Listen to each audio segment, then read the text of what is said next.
mengikuti kelas atau rapat secara online? Sekarang bayangkan jika rekan kerja kalian berasal dari Indonesia, Jepang, Amerika, bahkan Australia, tetapi tetap harus bekerja sebagai satu tim. Hal ini bukan lagi sekedar bayangan, melainkan sudah menjadi kenyataan di banyak perusahaan global. Perkembangan teknologi digital telah mengubah cara perusahaan mengelola sumber daya manusianya. Saat ini, banyak perusahaan menerapkan sistem kerja jarak jauh agar karyawan dapat bekerja secara fleksibel tanpa harus dibatasi oleh lokasi. Selama memiliki laptop, koneksi internet, dan aplikasi komunikasi seperti Zoom atau Microsoft Teams, pekerjaan tetap dapat dilakukan secara efektif. Selain remote working, ada juga yang disebut dengan virtual team. Virtual team adalah tim yang anggotanya berada di wilayah tertentu atau berada di posisi atau negara tertentu, namun mereka masih bisa mengerjakan proyek atau tugas mereka dalam satu platform digital yang sama dan juga internet yang sama. Sebagai contoh, manajer berada di Singapura, lalu tim IT mereka berada di India, dan tim pemasaran mereka berada di Indonesia, tapi mereka masih tetap bisa mengerjakan proyek, tugas, atau job desk mereka di internet yang sama dan di platform digital yang sama. Nah, dari sistem ini, perusahaan memiliki banyak peluang, juga memiliki banyak keuntungan. Yang pertama adalah karyawan memiliki fleksibilitas yang lebih tinggi. Mereka bisa bekerja dari mana saja gitu. Lalu yang kedua, perusahaan dapat menghemat biaya operasional seperti biaya sewa gedung, biaya listrik, dan juga biaya transportasi yang dikeluarkan untuk karyawan-karyawan mereka.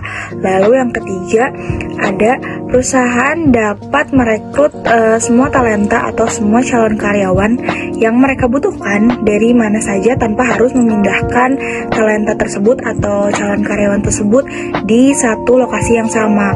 Lalu yang keempat, produktivitasnya dapat meningkat karena karyawan-karyawan itu dapat mengerjakan proyeknya, dapat mengerjakan tugas-tugasnya atau job desk-nya di tempat-tempat yang mereka suka, contohnya coffee shop atau rumah mereka sendiri gitu. Sebagai contoh, beberapa perusahaan yang sudah menerapkan sistem hybrid atau remote dalam perusahaan mereka adalah Google dan juga Microsoft.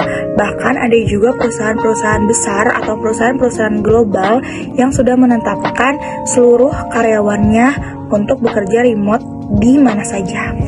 Meskipun memiliki banyak keuntungan, remote working juga memiliki beberapa tantangan. Yang pertama yaitu perbedaan zona waktu.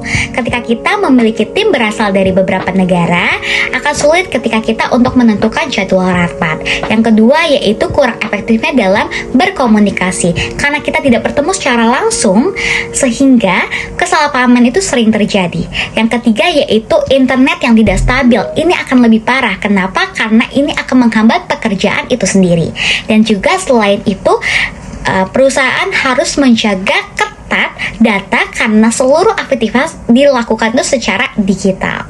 Untuk mengatasi tantangan tersebut, perusahaan harus menggunakan platform komunikasi seperti Zoom, Microsoft Teams, atau Slack, dan juga jadwal rapat harus disusun dengan baik, target pekerjaan dibuat secara jelas, serta keamanan data harus ditingkatkan melalui penggunaan sistem digital yang aman. Melihat perkembangan teknologi pada tahun 2035 diperkirakan untuk sistem remote working akan semakin berkembang.